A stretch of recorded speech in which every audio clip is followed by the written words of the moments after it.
Hey, what's up, gamers? Welcome back to Brigade. My name is Brian. Thank you for watching. And today we are going to be taking a look at Restart, which is going to be on Kickstarter here shortly. And this is from the designers of Age of Rome, Tia Tuum, who made a game that I really enjoyed with Age of Rome. And they asked if I would cover Restart. Now, I really enjoyed Age of Rome. Of course, I told them I would love to cover this game. But for your guys' upfront understanding, this video is sponsored. So be aware of that with any biases going forward. I'm going to give you guys a really quick how to play version of this game so you have an understanding what it is. I'm going to give you some of my thoughts and opinions based on some of the mechanics that I've seen, at least in the prototype and some of the plays that I've done. So that way you guys can make the best backing decision when you're looking for games in your collection. So without further ado, let's hit it. So Restart is a very interesting thematic game. When they reached out to me and kind of sent me the synopsis of what this game is and the idea behind this game, I was very intrigued for one, but also kind of like unsure of what game this even is. See, Restart is a game about time travel where you are attempting to prevent a dystopian future that is occurring from happening. And to do that, you must go back in time and change certain events or technologies from occurring, maybe implementing a new type of technology to replace that in the hopes that your future will be saved. Now, the question is, does that work? And does it work, one, thematically in the sense of, can you change the future? And if it can, what happens? And two, how does that translate into a board game? You see, I was very, very intrigued, but also kind of lost when I read through the synopsis. But after playing the game, I think there's a lot going on here that is interesting, and I want to share it with you. So here we have the main board. Now, this game is a modular game. We have 4, I believe, versions or variants of the way this game can be played. We are playing the pandemic or pandemia mode, which means that there is a virus or a pandemic raging across the world, and we want to go back and change some of the things that could have potentially occurred that caused this to happen. So when we're looking at this specific layout, it is for that specific game mode, but there are other game modes that can occur, such as extinction event, water world, or government. I don't know how to pronounce. It's like Anami. I don't know really what the pronunciation is there. But there are other types of cataclysmic events that could change the type of gameplay you're going to do. But most of the case, it uses the same foundation here that we have set. So first off, in the center, we have the space-time grid. These are the actual current technologies or events that have occurred that have caused the event to happen, the pandemic in our sense. And what we have here is the past, the present, and the future. And each of these are gridded by 3 columns in a 2-player game. The more players you have, the bigger a grid that you will have for more players.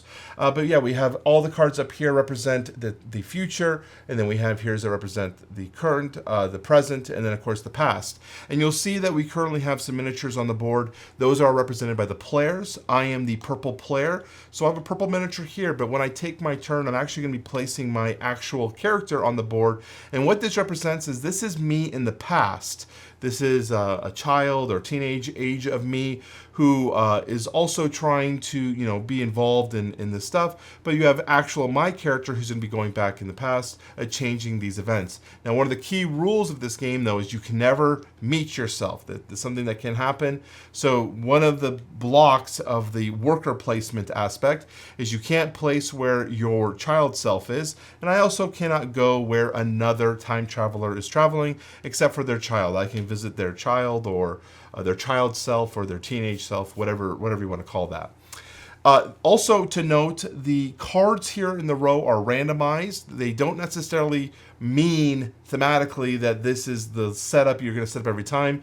You just have a bunch of cards that represent different types of future technologies or events, and you shuffle them up. So you kind of have to build the world yourself with the use of the cards and kind of make it up for yourself. Like what made vaccines or weather control or rechargeable batteries in the past potentially lead to a virus in the future? Like, you just have to kind of come up with the stories yourself, but it's very loosely based on that, and you're not going to really think too much about it in terms of gameplay. We also have over here in the space-time grid some cards that we're going to be getting. These are kind of one of the main ways that you're going to be collecting rewards. And these are called grids, where you're basically, one of the goals of your game at some point, we'll get to that, where you're trying to make patterns of colors based on the color of the card, in the same order and shape based on the card that you have here to turn them in for victory points. So let's talk about how this game works. Well, first you are going to be given a player, a unique character. There are 4 characters in the game, and each one has a special ability that is unique to them that gives you kind of a guiding path of maybe one way that you could play this game, giving yourself some abilities. I am the X right now, and the X kind of has a traumatic past, so she tries to forget some of those things. So she will be taking these events or these technologies, and I'll be burying them behind my board for victory points later in the game if I've met certain requirements. I kind of akin this to Wingspan. If you played Wingspan, burying cards in the same manner, where you're placing cards underneath different birds to eventually get victory points from them. From there, we have our player board here, and our player board has 3 different sections. We have perception, intelligence, and memory. And each of these cards, locations, are where we're going to be placing our cards, the same ones that are up here, for their action abilities. And let's take a look at the anatomy of a card so we have a better understanding of what we're looking at when we're talking about these cards going forward. So here we have an anatomy of a card. In the bottom right corner is the time token. Now, this is the time token cost that you will need to pay if you wish to place the card in your dashboard here for the use of the action abilities. In the middle, we have a text box that has a special ability, but those only apply when you play them to the space-time grid. They don't work when you apply them to your dashboard, so we can ignore that for now. In the bottom left corner, there is a logo that matches one of the 3 perception, intelligence, or memory phases, and you'll have to slot it into that corresponding sector based on your dashboard. At the very top of the card, we have the name of the card as well as its card type. There are, I believe, 5 or 4 different types of cards, from food, energy, social, technology, each one corresponding to one of the different 4 colors. And then on the far left, we have these pips, and these are the actual actions that this card can apply when you assign it to your dashboard and when you take the corresponding action on your turn. So that is the anatomy of a card, and as I said, if you place one on your dashboard, you're going to be activating these abilities, while if I place a card here in the middle, we will be activating its middle core of the card text. So let's give an example of how a turn may go.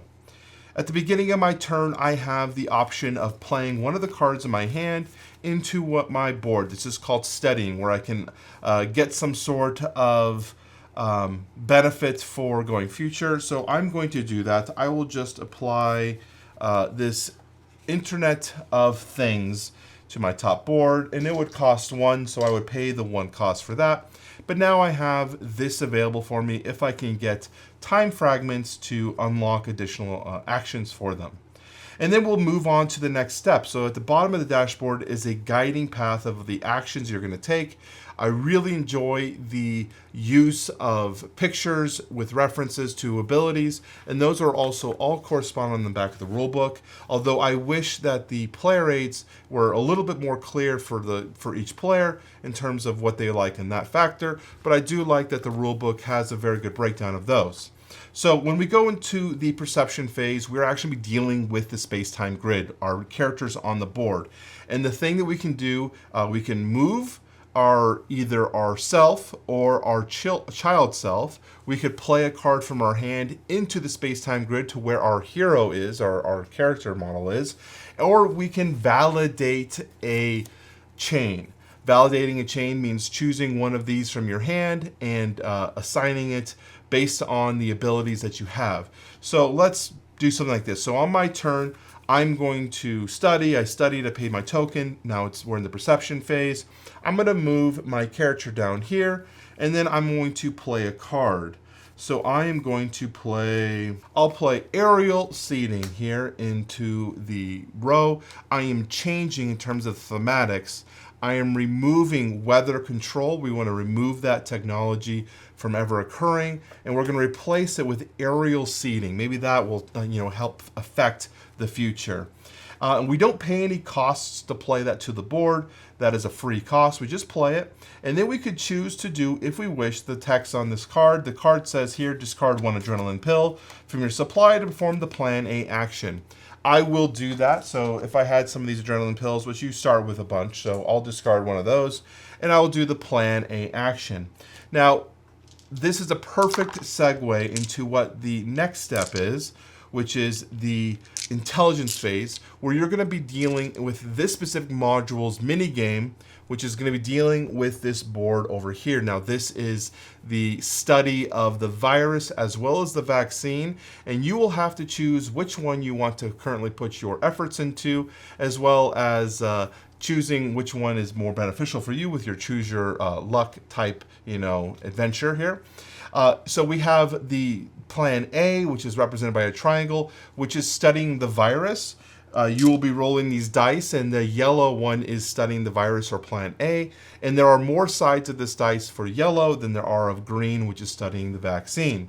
If I choose to study the vaccine, that is plan B, and we will be rolling for the green die. And the way that works is you will roll your dice, and then you have an option based on the amount of time fragments you have installed. Right now I have none, but you would reference to the bottom of the board in terms of cards that you can, dice you can lock, dice you can re-roll, or dice that you can get benefits from a double power. So in this case, we would take each of the colors that we rolled that are against the color we're going, and they minus against our positive results. And here we would get just a -1, which is effectively a 0. So we would not move up on the virus board and gaining no benefits. But that was free. We got it from playing our aerial seating. Now we can choose, if we would like, going back to our original board here, because we did that as a free action, we can now choose to validate a chain. So I have a chain here, which is a blue, green, green. We see a blue, green, green here. And that means I've now validated this chain. I will be scoring 5 victory points. And then we'll be replacing I will be taking a new one of these from the board here and adding it to my collection. And so now it's available for me to score again. And then when I do that, I will actually grab one of these time fragments, and I can lock it into one of my sections here on my player board to give me additional actions when I take that action. So what do I mean by that? Let's go back to the perception phase that we just completed, but now I have a time fragment. I do everything the same. I could move, I could play a card from my hand, and I can validate a chain. But because I have a time fragment here and it has a card that I've studied that has an associated action, I can also take that action as well. So there is a scaling of abilities and powers that you can get as you're playing this game. So I have an additional move action. So now I have the option to move both my child and myself twice. So when I say my child, your child self. So I can move my child twice, or I can move myself twice, or I can move my child and myself. And the reason that's important is there are times where your child might be blocking your path and you need to get to where you're going, or if you need to just make sure you get a move because you have a card you're wanting to play to help you validate a chain. Now, there are a bunch of different types of cards that I could assign to this section here, my player board, which give me different types of actions. So if I played this one instead, this one lets me play 2 cards. So I could play a card, move, play another card, getting a bunch of different bonus actions. So you have a lot of choice based on the kind of cards you're going to play and the available actions to you, with the choice of where you're going to slot your time fragment between the 3. Now, expert tip, you can't do all 3, so you got to kind of have to pick which one you want to excel at. Or if you want to be a jack of all trades, I guess you could try to get 3 in each and kind of just have the abilities, which does help you with the virus roll. So let's move on. So we talked about perception phase. That's effectively it. We move, we play cards, and we can validate our chains to get these scored so we can get victory points as well as additional time fragments to increase our powers. Then we go to the intelligence phase. The intelligence phase, we've already talked about it. You are going to choose either rolling for the A or for the B side, or you can skip that entirely and choose to get double rewards in the next phase. Now, I forgot to mention this in the beginning of the perception phase. Let's reverse a little bit. You have an alternative if you do not want to move and do all those actions. You can choose not to do that and instead collect a void token in the first phase. These can make any of these locations wild in terms of color to help you validate in the future. So that could be something you can choose to do. If there's nothing that you want to play in your hand, or if there's nothing that you want to validate right now and you just rather get a void token, that is something you can do, is entirely skip that action to just collect the void token. So alternatively, in the perception or in the intelligence phase, we can roll for either A or B, or skip and get double rewards in our intelligence phase, which we'll go to right now. In our third phase, the intelligence phase, it's where we're going to refresh and get more of these time tokens, which is what we need to pay for our validations as well as playing cards in our study.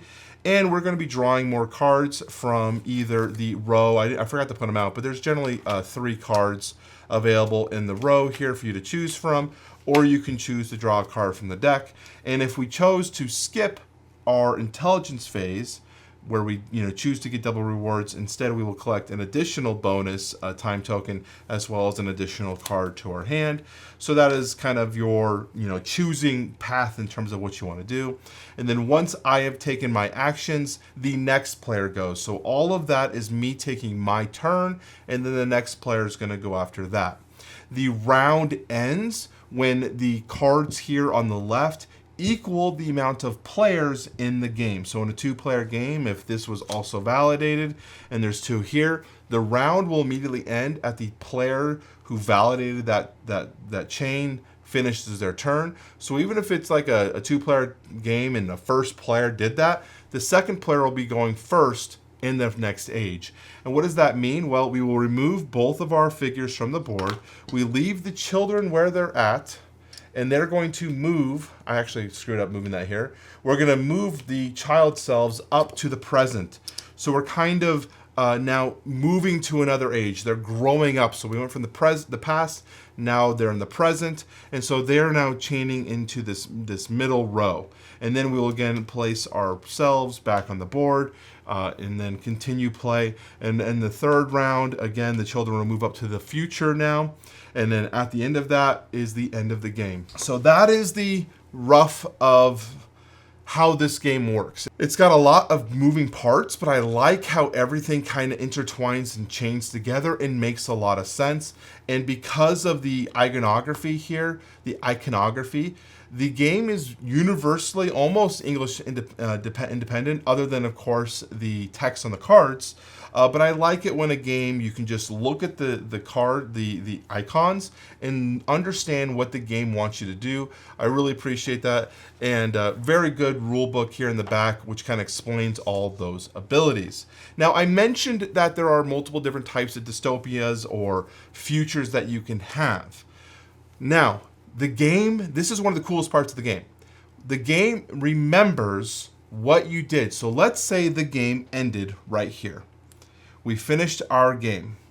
Well, what you're going to do is you are then going to count the colors that are still available. So we have right now 4 green, and that's the winner. So because we have more green cards, that will affect the future. Did we save the future or did we end the future? Well, let's go and check the rule book here and take a look and see what we did. So according to the rule book, because we have green showing as our dominant color, that means when we actually finished our time traveling, we went to the future and we checked out what we did. Yes, we stopped the pandemic, but now we have an extinction event, and we can replay the game the next time with the extinction module instead of the pandemic module.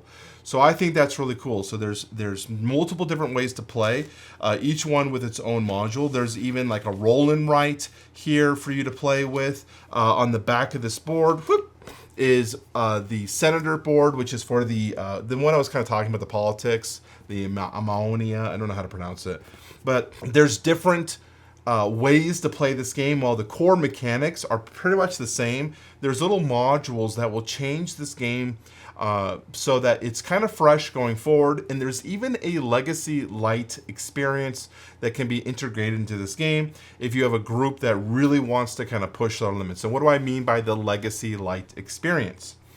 Well, when you're playing this game, there is a mode that you can play called Seasons mode, where you are going to choose any of the modules you want, any dystopia you want to choose. You choose which you want to play, and then you play through that. And then once you remember, you do all the same things. You remember all your same things. But if a certain player reaches different types of thresholds in terms of points, they're going to start getting these drawbacks. Kind of like, going back in the future and being, doing what they're doing, going back in the past, is going to start changing their mind or affecting them in a negative light. And it's going to start hindering them, while the other players aren't going to get those same types of problems until they've reached those milestones as well. So there's a little bit of a catch-up mechanic, but also gives a challenge to the players who are playing really well to kind of have to learn to play with this new ability. And there's multiple tiers, so once you get to level 2 or level 3, there's multiples of these types of drawbacks, these side effects that you can attach to yourself. There's also additional modules that you can get that are based on each of the modules that you're playing. So if we're playing, again, back on this one, the pandemic side, we can add in these little equipment cards that we could purchase with adrenaline pills, which slot into the bottom here, giving us a little bit more of a benefit to our play. And in the Legacy Light mode, those all retain, and you carry those forward for different rounds, which is great. And there's also another module that kind of reminded me of Terraforming Mars, where there's just additional victory points that you can get based on if you've met certain conditions. You can choose to, instead of moving here on the space-time grid, you can move your character to that section and earn some additional victory points. So you got a lot of different ways you can play this game, a lot of cool stuff that you can check out. I would highly recommend, if you're looking for more information about the water world, the extinction, or the politics one, I would highly recommend to check out the Kickstarter page so you get a really in-depth idea of how those individual modules work. I'm just going to cover here with the virus one because it's the starting one. It's the one you recommend to play. And it also is one of the easier ones to understand how the mechanics of this game work as you're playing different cards out to the board, affecting the different types of futures you can have. I thought that was really cool. Let's finish up this video like I always do, where I talk about some of the mechanics here in the game and give you guys my final thoughts so you guys can make your backing decisions going forward. One of the things I really want to talk about is the space-time grid, as well as the card abilities and the way your player board interacts. This is like the core of the game. It's what you're going to be doing the most of. And I loved the fact that we were able to get some more of these time crystals, and we're slotting them in and powering ourselves up and finding really cool, unique combos with the use of the action abilities, or even playing them into the grid to take advantage of an ability here and corresponding with your powers and abilities here. I thought that was really cool. The only thing I would like to recommend for the publisher is making sure that these are extremely clear. There were sometimes I would read some of the cards and we'd be like, not quite sure what they're referencing here in the card, so we're just going to skip it, which is never a fun thing. But these are a Greek publisher, so there could be some translations going on while we're waiting for the finished product. So I would assure that they're going to get that all taken care of. But it was something that drew me back a little bit in the play, was having cards that just weren't the most clear. I also would love to see some more variety in terms of the space-time grid of these cards here. Right now there are 3, and they recommend that you don't put in the level 3 when you're playing your first time game. I would love to see even level 4s, like just like give us something that's really difficult, but they're also most maybe a little too random to get, because when you're playing with multiple players and you've got, I go and I place a card, then you go and you're going to place a card, then Billy goes and Billy places a card, it really changes the scope of what you're looking at each round as you're trying to figure out how to plan your next turn in. And having one that's like 6 or 7 chains deep might be kind of hard to get, but I think that'd be kind of part of the fun and the challenge, because this game kind of has a wild kind of luck variant already with it, with the dice rolling and whatnot. So I think that'd be kind of cool to be throwing in there. Overall, I had a really pleasant time playing this game. I enjoyed it. I enjoyed the thematics. I had a fun time when we were playing, laughing about things like, I played this elections card action. I'm like, oh, rig elections in the present. That obviously caused an error, and everyone laughed because whatever. You can take that as you will. And then obviously someone's like, well, we got to change that. Let's get rid of those and let's put in memory reshaping, because that's a better idea. I just think that's funny. It's kind of thinking about what these technologies mean. How do they actually affect the board? In terms of the thematic wise, of course, it doesn't affect the gameplay wise, but I did think that was an element of the game I did enjoy. So I hope this review, or this first impressions take on Revive, was helpful for you. I enjoyed the game. If you have any questions about my experience, or if you have anything that I can answer for you, please leave it in the comment section down below. I would love to answer any of your questions. Again, my name is Brian. Thank you for watching, and I will talk to you very soon.